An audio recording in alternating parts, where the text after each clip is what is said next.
for that, guys. Don't know what's gone on, why we lost that stream. Share the link. I'll share the link. Let's talk about the weather for a minute or three. Actually, let's not talk about the weather. Let's talk about anything else other than the weather. I'm going to go. People back in. Probably going to go dark for a moment because I'm just going to give that a share. It's gone dark. When he said he was going to go dark, I thought we were going to get a deep, meaningful rumble about something. Yeah, I thought the opposite. I thought he was just going to talk about dirty stuff. DJ, glad to see you back, buddy. Sorry, mate. Don't know what's going on with that one. Didn't like our 45 minutes worth of waffle. I probably went, there's enough of that shit. We'll stop those boys. But we're back, I think. We're back. We're just waiting for a couple more to build up on the viewership. It's not actually building up on my side, so yes, it is now coming in. It's coming. Cheers. Good evening, Mr. Martin. How are you? Whoa! Look at that. Woo! I like it. I'm going to stick my neck out for you and say that I really like your yellow. I think it looks faster. And clearly, yellow wheels are for winners. Apparently so. I like the yellow too. It looks good. It does look good. And it's very original. Really, there's always a bit of a copy. They always resemble something. I don't quite know what that resembles. Maybe Robert Battle of years gone by, but not Tommy Chung. Tommy Chung. Well, that wouldn't be a bad thing to represent. No, we love Tommy. No, so yeah, that's what some people say to me. I look like Tommy. Tommy's doing all right. I'll take that as a compliment. Yeah, exactly. Okay, so we've got some viewership back. Sorry, guys. Sorry, I don't know what happened there. We lost that stream, but we're back on this one for a minute free. We were just about to get juicy. Sounded wrong. Leroy had picked a fantastic choice in his driver of the day in Paul Abbott. And I was about to say, just before we split off, it is really cool to see him do well because he supported us right from the very beginning last year. I can remember he was one of the first people when we still actually hadn't even got the track opened up to say, he messaged me to say, how do your non-Nemo buddies get involved and come and use the track? And so we arranged a day for the Lossy guys to come down and come and enjoy it. And that sort of started a nice tone off right from the very beginning. So, yeah, I'm sure he must have been very pleased to make the A-Main a meeting with 100 people at it. I think that's mega. So top work. Good choice, Leroy. Very good. Mr. Rumble, I think as you a race director, you should go second. I think that for me, it's tricky between two because I could go with the obvious answer. So I'm not that we've rehearsed this because we haven't. So whichever one you choose is fine because I'm going to go the other one. I've no doubt. So for me, because I know who you're going to go for, I will choose Darren Warburton as my driver of the day because, and in the same token for Paul Abbott is that when you look at the field of drivers relative to a national, we had national numbers. We were missing Neil Cragg, Elliott Boots, Jamie Clancy as the front runners. Graham Allsop. And to be in the A-Main is a fantastic achievement for anyone. For anyone to make an A-Main is a really, really good going because, like we know, it's a really fast track. It's really rewarding, but it can also kick your butt. So, really, really good, consistent driving to make it in the A. And to progress up into the A because, only one thing's got to go wrong. So for me, Mr. Warburton, very good show. Good choice. Good choice. Which means I'm going to go with Callum. I think Callum on a podium in third. He was chasing Johnny down. It looked like he was going to get Johnny at one point. He ended up being 1.7 seconds back. He's done literally next to nothing with us. I think he's come for one practice day and one other race maybe. Last there in 2019, he was. There we go. Is that right? Yeah. So, that's impossible. He was. That is impossible. He was last there a long time ago. He was last there last week, and he did 30 million zillion laps, and that's what he did. But in the real world, he turned up, popped his car down. He was fast from the get-go. just was cool, and to come away with a podium is cool. Obviously, runs Prana for us as well. Yeah. One of our ex-juniors as well again. So really cool to see him up there. And I said it on our little live thing I was doing as well. But his old man was in hospital as well. He's had some heart issues, but he's getting better. So I think that was cool to see him do well. You get well So soon, Ben. my driver of the day. I'd also like to say my other driver of the day, for very briefly, was Richard Barton. When he was running in P3, I was nearly ready to strike down the pit lane because that would have been mega if he could have kept that going. But sadly, he didn't. If we are allowed seconds, Yes. if we're allowed seconds, like little Oliver, it's got to be Lee as well, because I know. I thought we were taking me out of it. Yes. Oh, I didn't catch that bit. I might have been. I think I was putting the link on Facebook. Yeah, Lee, you did well. You did well too. You did I very, did. very. I did all Boy, right. did good. The juicy bit, the losers. Can I go first? Yes. Yes. My loser of the day, Jamie Clancy. Yes. Because Damn. he's called the winner several times recently. Yeah. And I appreciate Jamie probably had not much say in the fact he had to go home because he wasn't driving He was himself gutted. Or let's say that small A team. Yes, yes. And we love you all still, but yeah, you losers for going home. You should have stuck with it, and you'd have had a fantastic day racing. Yeah, literally. And hopefully, you'll see that. 40 And then minutes next later, time we have it. were doing laps. So Yeah, I heard that Jamie went to Hearts to do some laps or something. Fair enough. Yes, yes, indeed. 1,000,001. Mr. Rumble, who was Who was my loser? Just trying to think about how who I choose. That's an underperformer, so My that we don't. underperformer, so Yeah. people don't get upset and Facebook message me or In something. this, I was just going to say, in this age of Facebook and social media, I know. Fanny, I think we need to be slightly more politically correct for a nanosecond. I've broken Probably too many strings on my violin, so I don't have one Your left. underperformer of the day was The underperformer of the day was is very difficult for me to think.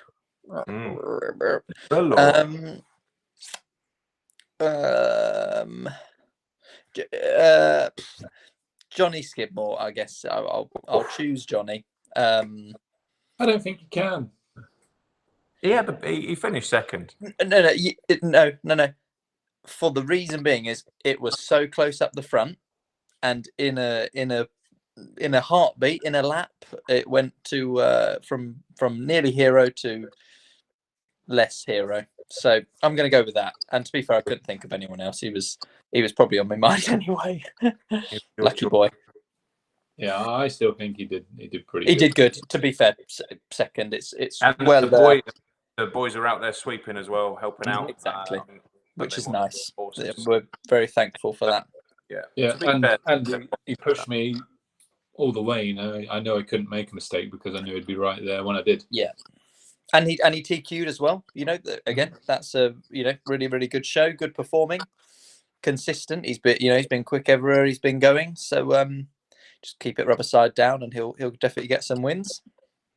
John, you're losing. Now Rumble's backpedaling. Oh, I was cheating. Yes, exactly. I could feel it incoming. Results. I was looking at the results to try and cheater. He's a cheat. He is a cheat. He's cheaterer. I was looking to see. Well, it was another 3,500 laps that we busted out over Sunday. Yeah.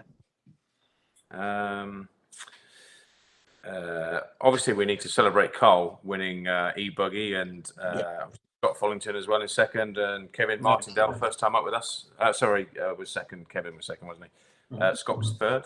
Yeah. I was very impressed with Kevin. Being an Astro driver normally, I was pretty impressed with him coming to the track for the first time and putting second on the podium. Yeah, it's good. Okay, so time when we had 18. I really like this family, so I like all families. I like everybody really, deep down. I'm going to call out Tommy Hall only because when I watch him come and practice, I think he's probably going to win the race when we next have a race, because his lap times, and obviously we've got live timing on for all of our practice streams and stuff. And the last couple of 2 or 3 races are just, he's done well. He finished 5th. It's still good, but I believe that he could win one. And something on the race day seems to not quite work out. If a 5th can be a not quite work out, because it's still a very strong result. Like we said, it's almost a national again, but. Leroy, like, not for this race, but the one before, if you remember when the guys were there practicing and he was popping in 38 second laps, thinking, wow, he's that's very, very fast round the track. But on race day, something's just that last few tenths, I guess. But we don't watch their race program with massive, like a following, because we've got lots of our own stuff going on as well. But perhaps it's just a tyre not working out, or something like that. I think what I saw from race control, and then when I was doing some commentating, was I think it took a few people by surprise how quickly the grip came back up, and then also inherently people were really pushing in that final, like you have to do, and it just led to quite a few errors. Through the field, there were a lot of errors. And I think for the Halls, that were for Tommy, that was what plagued him, because he very clearly had the pace. It was just a few too many errors, and we know. And I think they'll go away. They will definitely go away. 100%. Any one of these, it could be our next one. He'll be featuring as the driver of the day. I hope so, because it's a really nice family. Good drivers. The way they represent themselves trackside is. Both boys. We have 3 Halls in the main. Adam Hall. Yeah, the second winner pick for me, as you two seem to get to, was Adam Hall. Yeah. Yes, exactly. Yeah, Adam Hall would have been the second pick, as we got to. When you win, you don't get any rights ever. Yeah, I've just been muscled out of this. No rights, none whatsoever. You just keep picking winners over there. I'll just sit here. Yeah, unluckily, that's what happens when you win. Yeah, exactly. That's it. You're on it. Yes, with our Nemo hat on, Leroy, you were the driver and winner of the day, because you drove Mega Mate. Well done. You made the stuff look really good. I know how hard it is to do that. Should we talk a little bit about tyre choice? Because I think that was clearly something that we were, and everybody would have been just sort of second guessing a little bit. And you seem to get those guesses right more often than not. Or one of the rounds, I think you tried something that didn't work out. First round clearly was good because you TQ'd that.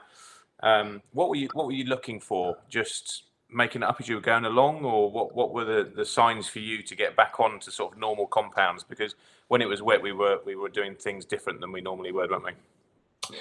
Yeah. I mean, when it's wet, it's wet. I mean, the thing you want to do is you want to put on the stickiest tyres going, because water and cooking oil don't mix, as any good science teacher will tell you.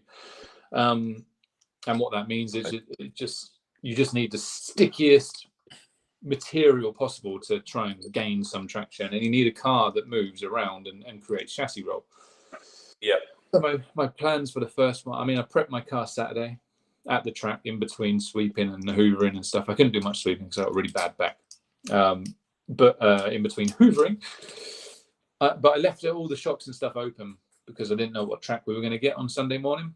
So when we did come Sunday, I was able to put the shock oil in that I wanted, which was very light, running no shock balls, creating as much chassis roll as I could, very soft springs, and then of course you need a tire to work. And we've spoke about it. We're trying to find a good.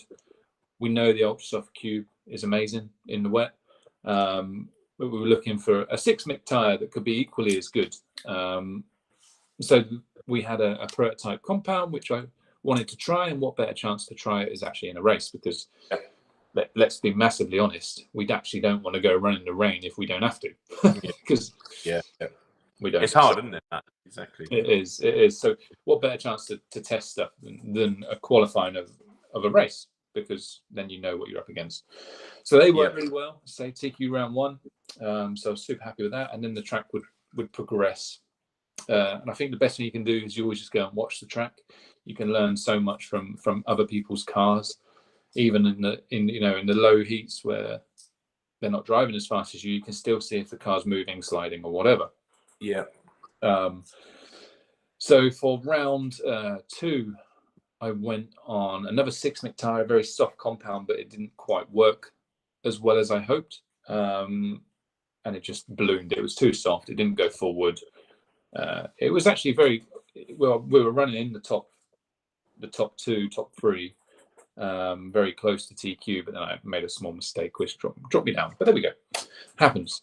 But we knew from that the tire wasn't right.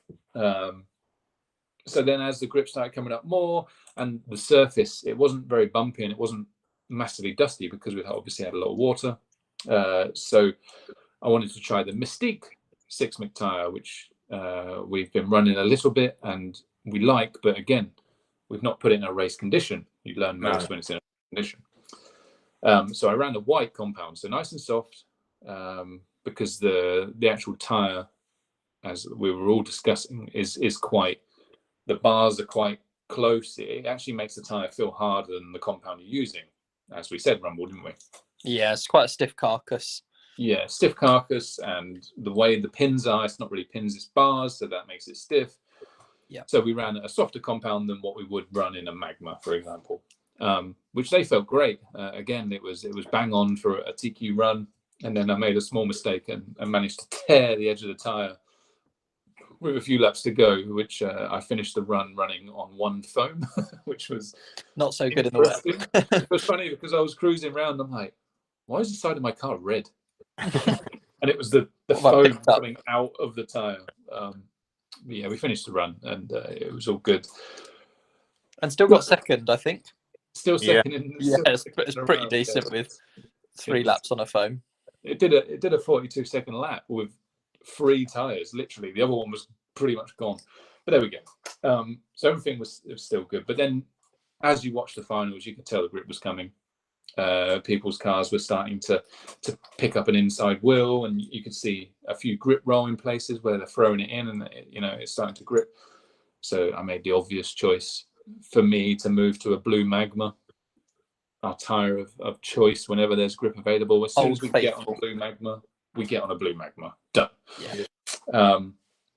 Yeah, it was dialed. I was semi tempted to run the Mystique like Lewis did in the final, but I thought the only place it may suffer a little bit was round the bank corner where it was getting a bit bumpy, because it caught there a little bit in Q3. So I went with a trusty Magma. Liquid hot. Liquid hot Magma. Yeah, exactly. Interestingly, that Mystique, if you're into the 6-mix brand or you're fancying trying something else other than the Magma, which we know is very good, we've clearly seeing that is a contender. That's got to be one that's in your box, because we're all learning this. New for all of us, brand with 6-mic, definitely a tyre that seems to work very well. I managed to sneak a few laps with some, and I was very impressed myself. So yeah, interesting to see, and that's what Lewis ran, as you said. Lewis had a fantastic start, moving up the grid to 5th before he got spooned off the track, and then it was a bit harder for him to come back through, but had great pace as well. So on that tyre, so definitely want to try, guys, if you're looking for something a little bit different. It's a web style tyre, resembles our Volanti. Yeah, I was going to say almost like a slightly longer wearing Volanti, I think. And obviously Lewis tried Volanti and did very well on Volanti as well. He had a 4th in a round, so it's cool to see both our brands of tyres working really well. Like you say, with the Ultra Soft Cube as well in that round 1. Unfortunately, I'd got Lewis's tune slightly wrong on his tick over on his motor, but he was running P2 and on the same split as you, Leroy, before that in that round 1 in the wet. So once again, backing up that the Beta rubber. Yeah. With Darren Warburton too, as well, because we know Dazzling Daz likes a bit of Beta rubber still. Looking between Ultra Soft and Super Soft, and clearly getting some good results getting into the A. So it's cool to see some options there, because I do think that there isn't like a one tyre solution for drivers. We all drive a bit differently, and you need to try and find the one that you like. We can try and advise and help and explain what they all do, but nothing beats actually trying it yourself and seeing what you think. And definitely I think between chassis as well, that some cars that inherently have got less or more rear traction. And I remember you saying, Lee, about, I think it was maybe with Proline and Mugen in your times gone by, that actually it was quite difficult at times running that because of how much the Proline locked the car in. with at least the previous generations of car that didn't have as much steering as their newer ones. So I think it's chassis dependent, driver dependent, track dependent. Tyres is a fine art, and it's one that none of us really know. none of us really know, and I don't think many of us really enjoy, to be fair, because it's definitely not. Logistically it's challenging at times. I know now, if it was me, I would have multiple sets of Magma in my box. I would have an ultra soft cube for when it rains, and I'd have some free rides in my box, and then I think I could go everywhere. You would, and you would be up the front somewhere. I would definitely. For sure. Which is nice. I'm very pleased we're at that point of our tyre journey, where I think others have got 812,000 patterns to choose from. You think it would blow my mind. I couldn't do it. So 712,000. Yeah, exactly. Slightly less. Just wafer thin. Yeah, exactly. So I've got a couple of questions from our guys. I don't know whether there's anything coming on the side. Anyone on the side? If you've got any questions, let us know. The first one I've got was, how does a Hazelwood survive on so little sleep? And the answer, Mr. Simpson, is normally found in a bottle that's red coloured or a Peroni. That works quite well. Next, more serious question. Sometimes we run a clutch with a spring different to fine tune the bite. Is there any merit running 3 different springs for a progressive take up, or will that just create a clutch that doesn't know what it's doing and have different wear rates on all 3 shoes? Interesting. I think that potentially it might just be the bad of all things of what people might not want from a clutch, which is comes in a bit too early and then is a bit too snappy. I'm not sure how it would fare. No. Leroy? Or we could. Well, I think we should run a 4-shoe clutch and have 4 different springs. There we go. That would be even better. Leroy? I mean, I've actually tried running different springs and stuff, and I've never really felt a massive benefit. I've always just gone to like the same spring all around, and it feels better. Yeah. I think the only time it works for me is if you are running like 1 shoe, a different material, or 2 shoes if you're running a 4-shoe clutch. So if you run like 2 plastic and 2 alloy, you obviously need a softer spring on the plastic because it doesn't have as much weight to pull it in to engage. Yeah. That's the only time for me that it's become. I've never been a fan of all of that phase, and I know a lot of drivers are, so that's obviously equally fine. But like with when we ran JVD, we had all those options, and 4-shoe, 4-shoe alley, all the same spring. It always feels best to me when everything's married up. It always feels best, I think. Easy to tune the motor. You don't see so much of the weird scoring and stuff in bells, which I think comes from probably them coming in at different times. And I don't know. For me, all the same, definitely. Yeah. If there's a benefit there, I haven't seen it. Give it a try and see what you think. I've obviously missed a question here in my quick getting these questions down while Leroy's doing his shout outs, because it says, off the back of Kevin's question, unless Kevin's was the clutch one, do you see the evolution of e-buggies diverging in the cars from the nitros? What? That was off the back. That was that was off the back of a different question from Kevin, not the clutch question. No, because again, see if I can find it. It was about evolution of platforms because of how good everything is. What will be the next step or something like that? Yeah, I tell you what is hard, in my opinion, having done this as a manufacturer for 10 years, 11 years with a Gamma, and then also with a Bullet brand as well with engines, is when you've got something that's bad, it's quite easy to take steps forward. And the better the product that you end up having, the harder it is to keep trying to find something better. And that, for me, is one of the beefs, if wrong word maybe, but one of the beefs with OS at the moment is they had such a good platform that inherently from marketing point of view, you need something new. So you end up trying to just do different things, and then it's easy to misstep. So yeah, evolution of platforms is a good question.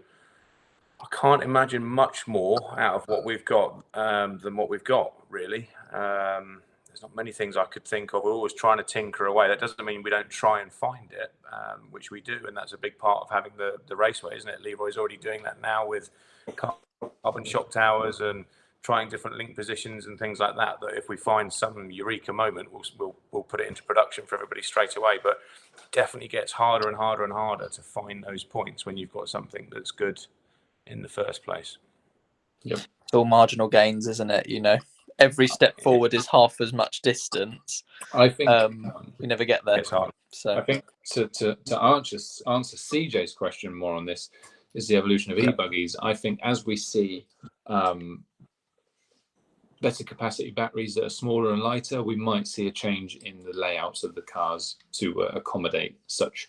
I think eventually they could turn into more like old school temp scales with 2 little saddle packs at the back rather than having, you know, the big packs in them to make the 15-minute finals. yeah, a bit like in fact X-Ray have just done that with their newest 21 or 22 or 23 platform.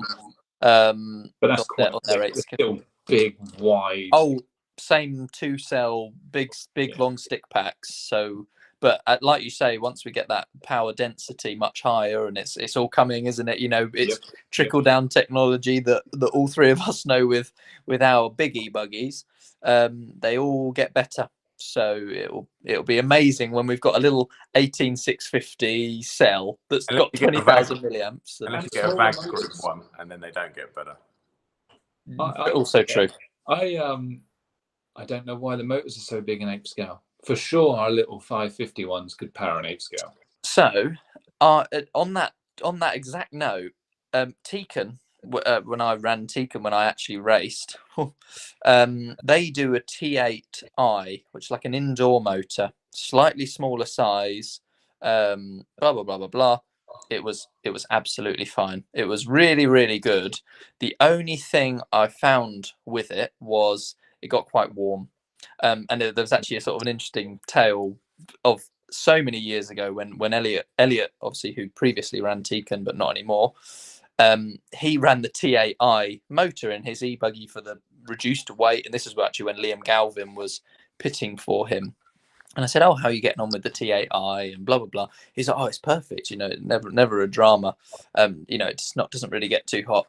And I touched the motor, and I've never ever felt anything so hot in my life. It nearly took the top of my finger off. That's why he told you to do it, mate. Exactly. Yeah, I know. He got me good. He got me good, but they did work. You know, and Elliot, I think that year in e-buggy was he was doing pretty well. So interesting to know. I don't know what that sound was either. Was that a Trump for me, the real vibrating phone? Same thing. Maybe it was my my little boy, because he's got Trumps like you cannot believe. Oh, but there we go. Right, forgiven. Yeah, exactly. Trumpy shell. Yes, next one. Is there a main piece of advice that you as an A final driver would give to us bottom final drivers to help us improve? Maybe one thing you all think if they just did that, practice. That's it. Practice. I think there's no easy way. There's no easy way to get to the top of RC. It is practice, running laps, and I think the progress of improvement can be quite quick when you do that as well. You know, just spending a day going and doing practicing rather than going to a race, you get so much more. You'd have to do 10 or 15 races to get the equivalent of coming for one practice session. So when you're on that curve up, when you're learning, you just can't beat that. That's the thing you need to do, is get to your local track, practice. I think for most of the guys down in the learning curve, when you're practicing, try and learn as much as you can. But when you actually go into racing, just know your ability and try not to go beyond that, because you're just frustrating yourself. Yeah. Do your race. Ignore what's going on around you, and just enjoy being at the track and being at a competition, and don't try and push too hard. It's so easy to say that and so difficult to do it when you get caught up in the heat at the moment. But that is really, really good advice. Just enjoy your level at that time. And just because you're in the E-final or whatever right now, that doesn't mean that's where you're going to be next time or next year or in 5 years. We were all beginners at some point. that couldn't drive them. So you are not alone. You just got to stick with it, and if you've got the talent, you'll rise to the top. And you only put, there's no expectation of anyone to achieve anything really. The only expectation is inevitably put on yourself because you think you should do this, but actually no one else. Everyone's just happy for you to enjoy. When you see someone, whether they're finishing an A final, a Z final, it's irrelevant, and they're happy. They come off the rostrum and they've got a big smile, and they said, "Oh, it was an amazing race. I love the car. It was dialed." That makes all of it worthwhile, and it doesn't matter what final that is, because it's not there's no expectation there aside the self-imposed expectation. So it's just really nice to see that, and those guys love the hobby. And crashing is the thing that will annoy you. If you come off and you're just a bit slow, you're like, "Oh, well, I just wasn't quick enough, but it was awesome." If you come off and you've hit every marshal going, you'll come off really stressed for yourself. Try and take it in your stride. If you crash once, don't crash 5 more times, because you'll come off 5 more times pissed off. And you'll have 5 more marshals trying to chase you. Good, solid advice there, boys. I think last one I've got on here is with Formula One. The added advantage of slipstream is there. Do you think it's something that works in RC racing too? No. 3 no's. I don't think we get close to each other to ever make that a thing. No, but aero is a thing. Aero definitely is. Right body control, choosing your right wing, all that sort of stuff. That's an absolute definite. But in terms of following cars and stuff, just pop a bullet in it anyway, and then you'll go past them. You won't need a slipstream to maneuver into the straight. DRS open. We're never, and also never behind someone long enough for any of that to even possibly matter, because you've either gone into them or you try to swerve around them anyway. That's what I mean. In theory, if we're that close, it's going to end in a crash anyway. Exactly. Leroy, what's on the side? Anything on the side before my battery runs flat? My actual physical side. Mine's going flat too. Anyway, no, there's nothing major. There's Jamie RC says, what battery size would you recommend for a 21 kV motor? Just get the biggest battery you can for now, because if you get a smaller one, it's not much different, and you'll just get annoyed you can't do 15 minutes. And what punch setting? Well, that kind of depends on what speedo. I wouldn't go too low with the punch because it makes them feel weird and broken. Good. Middle of the road. Drag brake, I don't think you're going to need a massive amount, so I would start in the very low percentages, and if you don't feel it's enough, just work your way up. Andy B says, slow is fast, keep it on all 4 wheels. Exactly. Jason Bradby says, I can relate to that. Didn't know what an RC was till a few months ago. Enjoying it though so far. That's all that matters. I guess it is indeed. Good. And Ivan says, you need some new stuff for the Truggy. It needs some love. Yeah. The only it's on the road. It's on the roadmap. It's on the roadmap, but got to get people behind it. We've got to get people behind truck. I mean, we had 1 truck going round. We had 114 and 1 truck. Yeah. So and that's not without trying. We do try. We subsidise the tyre cost. We do all of these things to try and make truck really on it, but just got to get people behind it. I thought he was selling. You what, dude? I thought Ivan was selling his trucks. He's got 2. No, I think we're keeping him in the loop. We're keeping him in the loop. We're going to get him set up and rocking. I need you to write him up a setup, Leroy. No worries. For truck. Hey, you lunatic. Sorry. What next?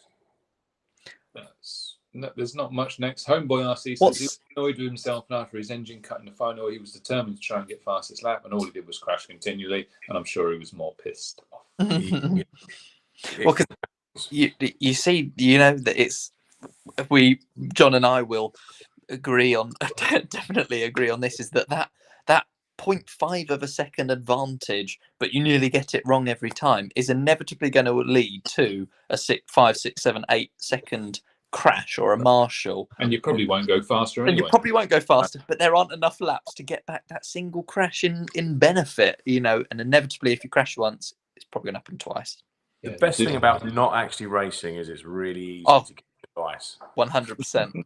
Because I guarantee that my So car, I think, would have to have PTO inscribed on the bottom of it because it would spend more time on its roof than on its wheels. Guaranteed. And I'd be You were pissed. not. So let's finish off then. Where are we this weekend? Leroy, what are you doing this weekend? So this weekend, I need to do some temp scale racing. I'm not actually sure what's on. Sorry for that, mate. Did you go to the doctor about that? See if there was anything he could prescribe you, or What? It crackled up, Go said, to "Oh, doctor. I feel so prescribe you unlucky." for having some temp scale? Yeah, Oh, all right. sounded painful. I love it. Don't worry. So where are you going? I don't know. To be decided. Yeah, I don't actually know what's on. You're gonna win wherever you go. I know we have this Schumacher series coming up soon, so maybe I'll go to one of the tracks on that series. But I literally don't know what's on.